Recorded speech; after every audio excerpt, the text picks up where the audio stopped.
All right, welcome What back. This is episode 4. Episode 4, man. Here we are. We're doing it. Man, we actually made it to episode 4. You know, I thought I'd get assassinated by now with all this Right? fame, but I thought I'd get hit by a bus crossing the street, but hey, we made it to episode 4, guys. we're here. We're You stuck guys here. are still here, so we're glad you're still here. Physically not going to move away from the mic for the next foreseeable future. So Like a hope you guys statue. enjoy this one. But this episode here brought to you again by Zappos Adaptive. You want to, look fresh for the holidays coming up. When you look fresh, you feel fresh. Just me? I subscribe to that whole feeling. Whenever I go out, I try to look my most freshest as always. It definitely affects my mood. But also, you always tell me too, if you ever come across a wheelchair guy with dirty shoes, very questionable character. You got to call that fool out, dude. Exactly. Yeah, don't trust that. Most Don't trust wheelchair that guys, sign. we're like dudded up, but our shoes are always fresh and clean because let's be real about it. They're getting no traction. I'm trying, but Not happening. anyways, let's Anyways. anyways, right on, man. So, I think I want to get into some stuff about like what scares us Yeah. today. You Yeah. know? I agree with you. I think fear is a huge thing in our life. And there's a lot of uncertainty surrounding not only our situation, but people in everyday life. Yeah. And uncertainty leads people to hold back. People are afraid to take that leap to a new job. People are afraid to go and, ask that girl out. People are afraid to, confront their own demons, and fear is just a huge inhibitor when really I think it can be used to propel us forward. Well, let me ask you this, though, because I know this was a very huge proponent in my life before. Fear was my main factor in making decisions.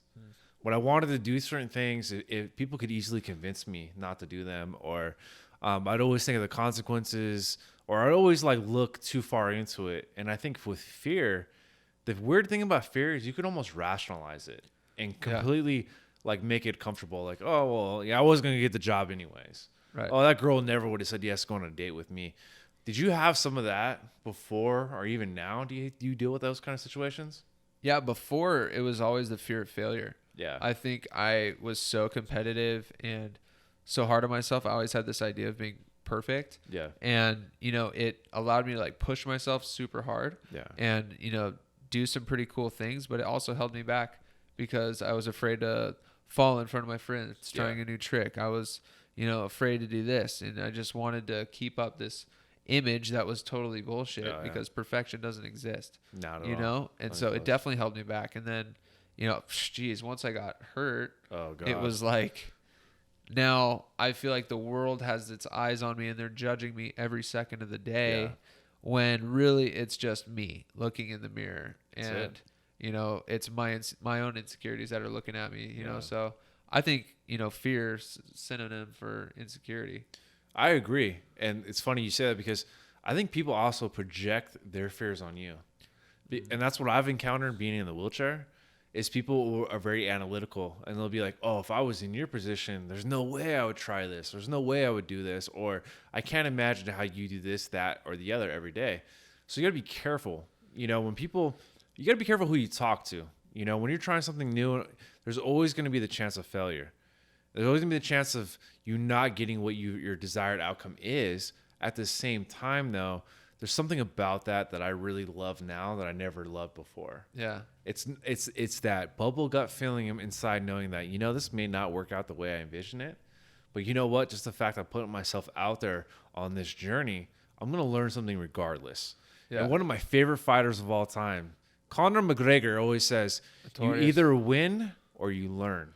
Yeah. There's no losing. Straight up, man. And I completely subscribe to that.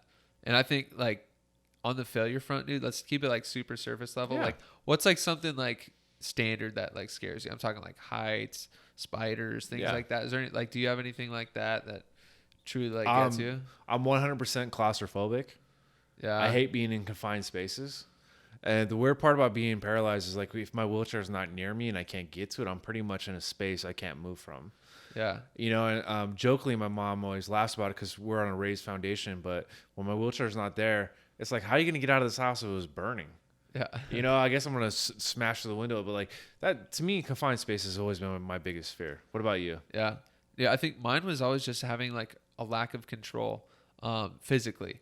And that's weird because now I'm in this situation. Yes. But straight up, before, if I was caught in like a bad riptide, and I needed to like get myself out of it. Your heart rate starts boosting up a bit, or even like an earthquake, or like you're in an uncontrolled spin in a car, like when you don't have control of the environment around you and you're just like a victim of that. Like that one kind of got me, and that it's weird because I think that made its way into my dreams and kind of like forged nightmares for me. I think every nightmare I had, it was like a situation was out of my hands, or my voice no longer worked, or I could no longer like fight the person that I needed to. It was kind of weird. Did that ever like creep into your dreams like that? In a weird way, it did, and it happens every day now too, though. It's like you always, because now I'm like I have to like control and like almost plan out my days in such detail. But the problem is if it didn't go a certain way that I planned on it going, I would get so frustrated and angry. Yeah. But what I realized through that frustration, though, was like I was kind of like hurting the people that really just genuinely want to help me. Yeah. And I kind of learned this life lesson. I think we all need to learn is we have no control over what happens, but we can control our emotions towards what happens. Right. There's an element every day that we're going to deal with that we have no control over. Things aren't going to go our way, whether you're in a wheelchair or not, whether you're just in life. There's always going to be that element of spontaneity. And if we don't learn how to control our emotions over that, that will control us throughout the day. And we'll have bad days for no reason. Yeah. And I think overall, I've learned how to be like, okay, this isn't going my way. I've learned to own it, accept it, take accountability for it, and move forward. What about you, though? How do you kind of deal with those right turns when you don't see them coming? Yeah, I think this may sound crazy to some people, but the only way to gain control is to give it up. Oh, my God, I mean? Yes. Yeah, it's just like you kind of have to bow down to what you're trying to get a hold of. You have to like kind of submit to it and, feel it, because I think the only way to get yourself out of these situations or to really truly transform your mind is to feel it, and until you could feel that emotion, you're running from it. That's what fear is. It's something you want to run away from.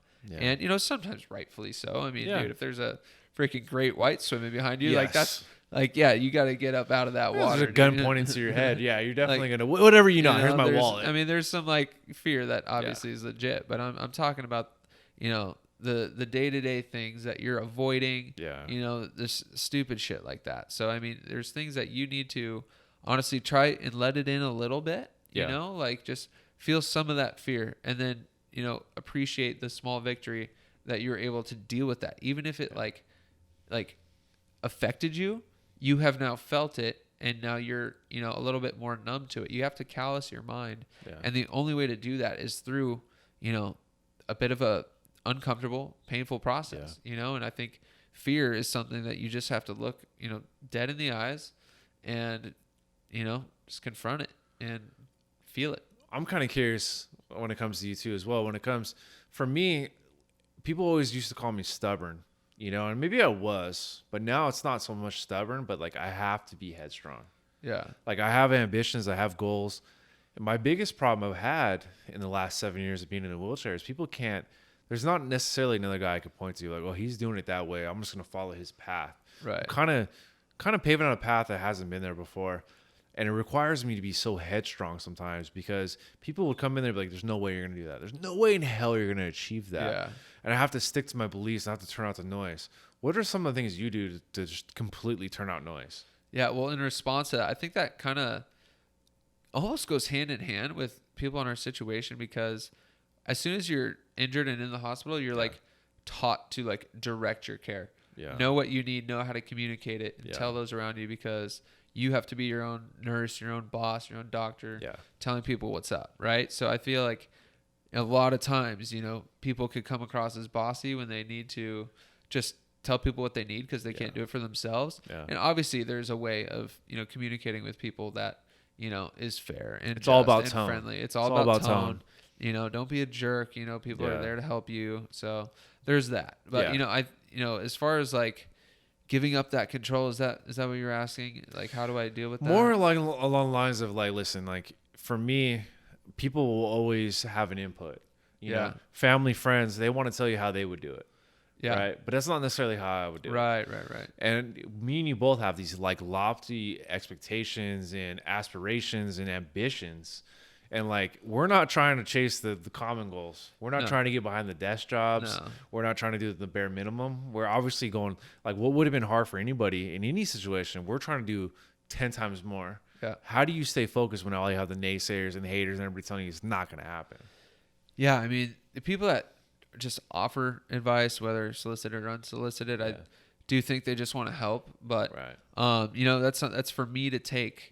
Yeah. And, you know, make, you know, my own opinion about how I want to take that forward. Cause, you know, I, you know, physically can't move around. But I still have a mind of my own. Yeah. And I still have goals of my own. And, you know, it's up to me to strategize my own path forward, you know? And I think, you know, what keeps me driven is just, you know, having felt this much pain and having to you know, take a back seat and feel all these emotions and all these situations that were out of my control. I've realized that it's like that was the stuff that pushed me forward. That was the stuff where I learned something from. So it's like going forward, it's like, okay, like these uncomfortable situations and doing stuff that I don't think might be possible or, you know, probably won't work out. Those are the things that are actually making me move forward, whether it's a step backward at first, it's like 4 steps forward, just not even in the situation itself, but mentally, you know, because now I'm accustomed to that situation. And now I know how to respond to it. And, you know, failure is just, you know, learning another way to do it. You know, another way not to do it. I almost don't feel comfortable now if I don't have resistance. Yeah. If I say like, oh, I want to do this. And if someone doesn't question me or second guess me, I'm like, well, maybe it's not big enough anymore. But the thing that's really got me throughout the years that keeps me going every day though, is like when I'm all by myself, I'm sitting in my room, I could completely silence everybody else's voice. I could just sit there for a second. I can collect my thoughts. I'm like, why not? Why not? You know what I mean? Like, how many people before us have come in different circumstances, worse or maybe not as worse, but whatever, and done it? You know what I mean? When people decided to step outside their boxes and create things and invent things that were never heard before, they had all those naysayers. And I can go from a list, but that's the one thing that always gets me. And I want everybody who's listening to this right now, it doesn't matter how old you are, it doesn't matter what shape you're in, it doesn't matter what condition you're in, why not you? Seriously, like, why not you? You could do anything you want to do in life if you stay disciplined. It's not going to happen overnight. I don't care about the law of attraction. You're not going to have a Lamborghini in your garage tomorrow because you're thinking this. But why not you? You know what I mean? That's what gets me going. Why not you?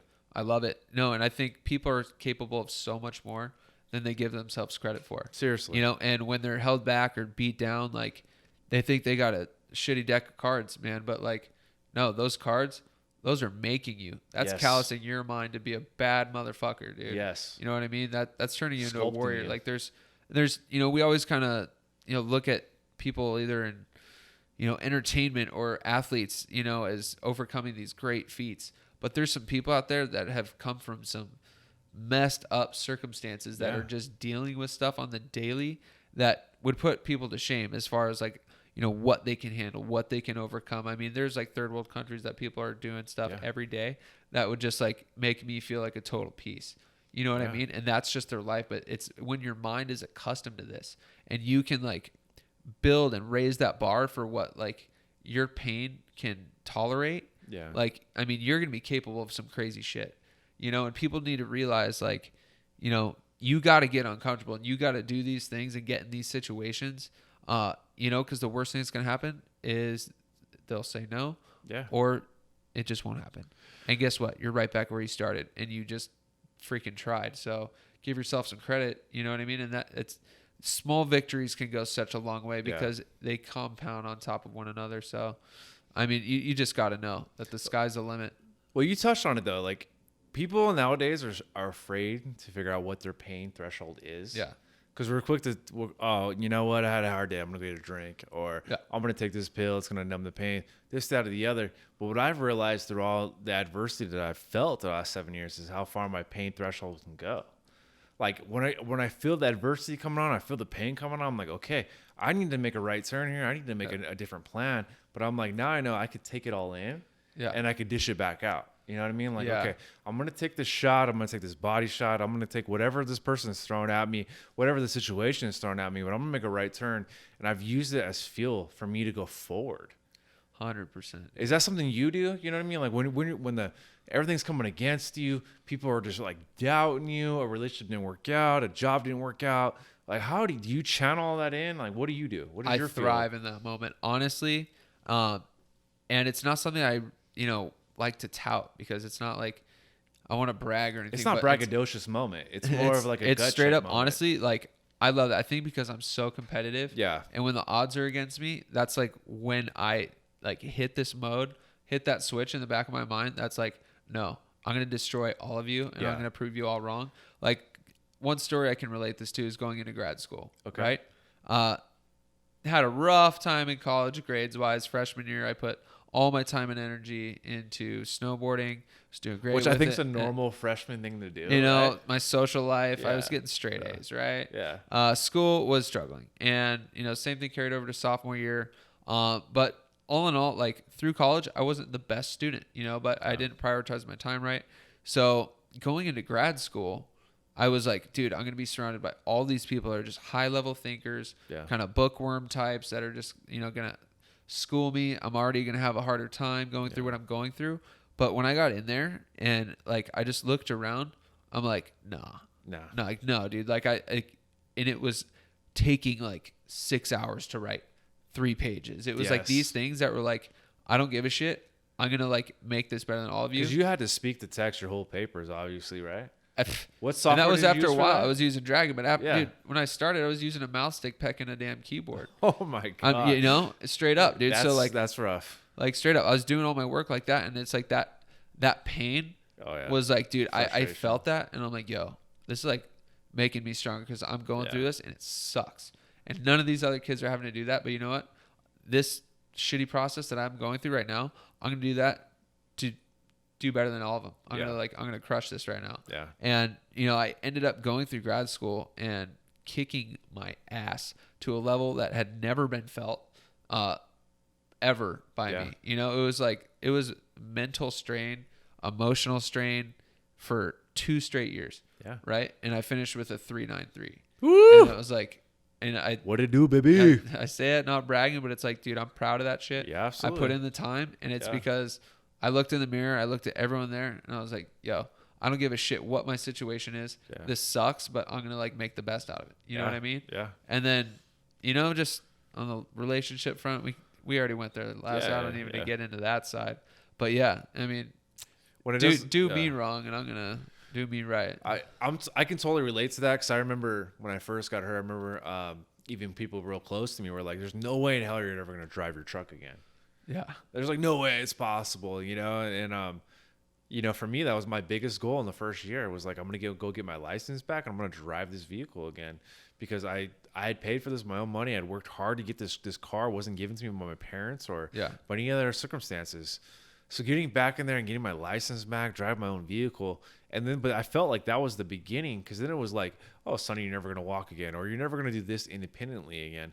And it was just this chip on my shoulder that was like, okay, you don't think this is possible? Okay, cool. Like, we don't do this in a braggadocious, like, F you way, or like, we're not vindictive. Like, it doesn't matter who's ever doubted me or who's ever questioned me or whatever. I've never once went for them. It's been like, okay, you don't think I'm going to do this?